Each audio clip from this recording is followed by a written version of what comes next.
Sir ಯಾವ್ದಾದ್ರು ಒಂದು ಪಾಯಿಂಟಲ್ಲಿ ತಮ್ಗೇನಾದರೂ ಅನ್ಸುತ್ತಾ ಅಯ್ಯೋ ಯಾಕೆ ನಾನು ಈ ಇಂಡಸ್ಟ್ರಿಗೆ ಬಂದುಬಿಟ್ಟೆ?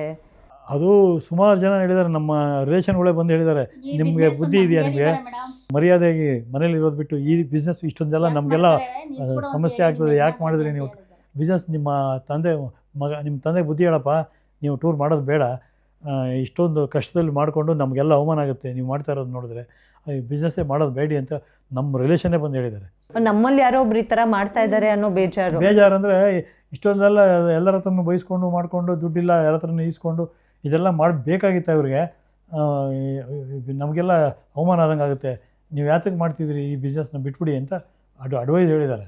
ಸರ್ ತಾವಾದರೆ ಬಿಡಿ ಪ್ರಪಂಚ ಸುತ್ತಾ ಇರ್ತೀರಿ, ಬೇರೆ ಜನ ಕಮ್ಯುನಿಕೇಟ್ ಮಾಡ್ತಿರ್ತೀರಿ, ಮೇಡಮು 3 ಗೋಡೆ ಮಧ್ಯೆನೇ ಇರ್ತಾರೆ. ಸೊ ಅವ್ರಿಗೆ ಈ ಥರ ಮಾತುಗಳು ಬಂದಾಗ ಸ್ವೀಕರಿಸೋದು ಬಹಳ ಕಷ್ಟ ಇರುತ್ತೆ.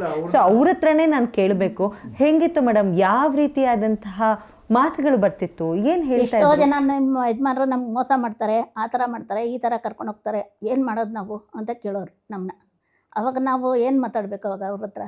ಏನೋ ಒಂಚೂರು ಅಡ್ಜಸ್ಟ್ ಮಾಡ್ಕೊಂಡು ಹೋಗ್ರಿ, ನಮ್ಮಲ್ಲೂ ಅವರು ಇದು ಮಾಡ್ತಾರೆ ಅಂತ ಹೇಳ್ಕೊಂಡು ನಾವು ಅವಾಗ ತುಳ್ಕೊಂಡು ಹೋಗ್ತಿದ್ದೋ. ಆವಾಗ ಫೀಸ್ ಕಟ್ಟೋಕ್ಕೆ ಆಗಲಿ, ಒಂದು ಏನೇ ಆಗಲಿ, ಒಂದು ಬಾಡಿಗೆ, ಅವಾಗ ನಾವು ಔಟ್ ಹೌಸಲ್ಲಿದ್ದೋ, ಒಂದು ಬಾಡಿಗೆ ಮನೆಯಲ್ಲಿ ಮಕ್ಕಳನ್ನ ಫೀಸ್ ಕಟ್ಟೋಕ್ಕೆ ನ್ಯೂ ಬಾಲಾಜಿಲಿ ಓದ್ತಿದ್ದಿದ್ದು ಇಬ್ಬರೂ. ಆವಾಗ ಅವನು ಫಸ್ಟ್ ಸ್ಟ್ಯಾಂಡರ್ಡು, ಇವನು UKG. ಅವಾಗ ನಾವು ಹೆಂಗೆ ಇರ್ಬೋದು ಸಂಸಾರ, ಇವರು ವಾರಗಟ್ಟಲೆ ಬಿಟ್ಟು ಹೋಗೋರು. ಓಕೆ. ಸೊ ಆ ಗುಂಪಾದಂಥ ಬಂದ ಕ್ರೌಡ್ ಇದ್ದೀವಿ, ನೀವು ಧೈರ್ಯವಾಗಿರ್ರಿ, ಈಗೇನೋ ಬಸ್ ನಿಂತ, ನಾನು ಇರ್ತೀನಿ, ನಾನು ಕೊಡ್ತೀನಿ ತಗೊಳ್ಳಿ, ಎಷ್ಟೋ ಜನ ನಮ್ಗೆ ಹೆಲ್ಪ್ ಮಾಡಿದ್ದಾರೆ. ಮೇಡಮ್ ನೀವೇನಾದ್ರು ಒಂದಿನ ಸರ್ಗೆ ಕೂರಿಸ್ಕೊಂಡು ಯಾಕೆ ಈ ಬಿಸ್ನೆಸ್ ಹೇಳಿದ್ದೀನಿ, ನಾ ಏನು ಮಾಡೋಣ ಅಂತ ಕೇಳ್ತಾರಲ್ಲ, ಅವ್ರ ತಂದೆಗೂ ಹೇಳಿದ್ದೀವಿ. ಈಗ ಬೇರೆ ಇದಕ್ಕೆಲ್ಲ ಇನ್ವೆಸ್ಟ್ ಮಾಡಬೇಕು, ಇನ್ವೆಸ್ಟ್ ಮಾಡೋದಕ್ಕೆ ಅದು ಹಣ ಬೇಕು, ಯಾರು ನಮ್ಗೆ ಸಪೋರ್ಟರ್ಸ್ ಯಾರಿಲ್ಲ, ಇನ್ನೂ ಸಪೋರ್ಟ್ ಇರೋದನ್ನು ಕಿತ್ತಾಕೋರೇ ಹೊರ್ತು ಯಾರು ಸಪೋರ್ಟರ್ಸ್ ಒಬ್ಬರು ಇಲ್ಲ.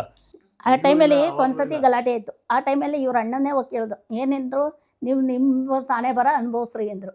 ಹಂಗೆ ಅಂದ್ಬಿಟ್ರೆ ಅನುಭವಿಸ್ಬಿಡ್ರಿ ಅಂದ್ಬಿಟ್ರೆ ಬಿಟ್ಬಿಡೋಕ್ಕಾಯ್ತದ ಸಂಸಾರ ಅಂತ ಕಟ್ಕೊಂಡ್ಮೇಲೆ? Very nice. ಸೊ ಆ್ಯಕ್ಚುಲಿ ಈಗ ಎಷ್ಟೊಂದು ಜನಕ್ಕೆ ನೀವು ಪ್ಲಸ್ ನಿಮ್ಮ ಮಗ ಈಗ ಗೇಮ್ ಚೇಂಜರ್ ಆಗಿದ್ದೀರಾ, ಮಾದರಿ ಆಗಿದ್ದೀರಾ. ಈ ಒಂದು ಸಣ್ಣದಾಗಿ ಸ್ಟಾರ್ಟ್ ಮಾಡಿದಂತಹ ಸಂಸ್ಥೆ ಈಗ ದೊಡ್ಡದಾಗಿದೆ, ಬ್ರಾಂಚಸ್ ಇದೆ. ಸೊ ನಾ ಅದೇ ಅವ್ರ ಹತ್ರ ಮಾತಾಡ್ಬೇಕಾದ್ರೆ ಇಷ್ಟೊಂದು ಧೈರ್ಯವಾಗಿ ಮಾತಾಡ್ತಾರಲ್ಲ, ಕಾನ್ಫಿಡೆಂಟಾಗಿ ಮಾತಾಡ್ತಾರಲ್ಲ, ಯಾರಿರ್ಬೋದು ಇವ್ರಿಗೆ ಸ್ಫೂರ್ತಿ ಅಂತ ಕೇಳಿದಾಗ ನಮ್ಮ ತಂದೆ ಹುಟ್ಟು ಹಾಕಿದ ಸಂಸ್ಥೆ ಅಂತ ಹೇಳಿದ್ರು. ನಿಮ್ಮನ್ನು ಮಾತಾಡಿಸ್ದಾಗ ಗೊತ್ತಾಯಿತು. ಸೊ ಆ ಸ್ಟ್ರೆಂತು, ಆ ಸ್ಟ್ಯಾಮಿನಾ, ಎನರ್ಜಿ ನಿಮ್ಮಿಂದಾನೇ ಬಂದಿದ್ದು ಅಂತ. ಆ್ಯಂಡ್ ಈ ಒಂದು ರೈಟ್ ಟೈಮ್ನಲ್ಲಿ ಕಂಗ್ರ್ಯಾಚುಲೇಷನ್ಸ್.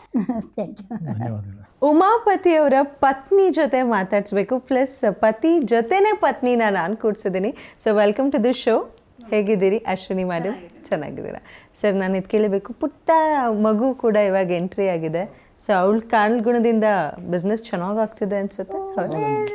ನೈಸ್. ಮೇಡಮ್ ಮದುವೆಗೆ ಎಷ್ಟು ಸಮಯ ಆಯಿತು? 2 years ಆಗಿದೆ ಮ್ಯಾಮ್. ಸೊ ಹೇಗಿದೆ ಮ್ಯಾಮ್, ಯಾವ ರೀತಿ ಕೋಆಪರೇಟಿವ್ ಆಗಿದ್ದಾರೆ? ಬಿಕಾಸ್ ಮನೆಯಲ್ಲಿ ಶಾಂತಿ ನೆಮ್ಮದಿ ಇದ್ದರೆ ಆಚೆಗಡೆ ಎಲ್ಲ ಕಡೆ ನೆಮ್ಮದಿ ಕಾಣ್ಕೊಳ್ಬೋದು ಅಂತ ಹೇಳ್ತಾರೆ. ಅದರಲ್ಲೂ ಕೋಆಪರೇಟಿವ್ ಆಗಿದ್ದಾರೆ ಅವ್ರ ಸಹನೆ, ನಮ್ಗೆ ಅದೇ ಒಂಥರ ಇದು. ಏನು ಕಂಪ್ಲೇಂಟ್ಸ್ ಇಲ್ವಾ? ಈ ಬಿಸ್ನೆಸ್ನಲ್ಲಿ ಇದ್ದಾರೆ ಅಂದ ತಕ್ಷಣ 9 to 7 ಜಾಬ್ ಇರಲ್ಲ, ಕಂಪ್ಲೀಟ್ ಡೆಡಿಕೇಶನ್ ಇರಬೇಕು. ನಾನು ಯಾವ ರೀತಿಯೂ ಕಂಪ್ಲೇಂಟ್ಸ್ ಮಾಡಿಲ್ಲ ಮ್ಯಾಮ್ ಇದುವರೆಗೂ. ಮಾಡಿಲ್ಲ. So lucky sir. ಹೌದು.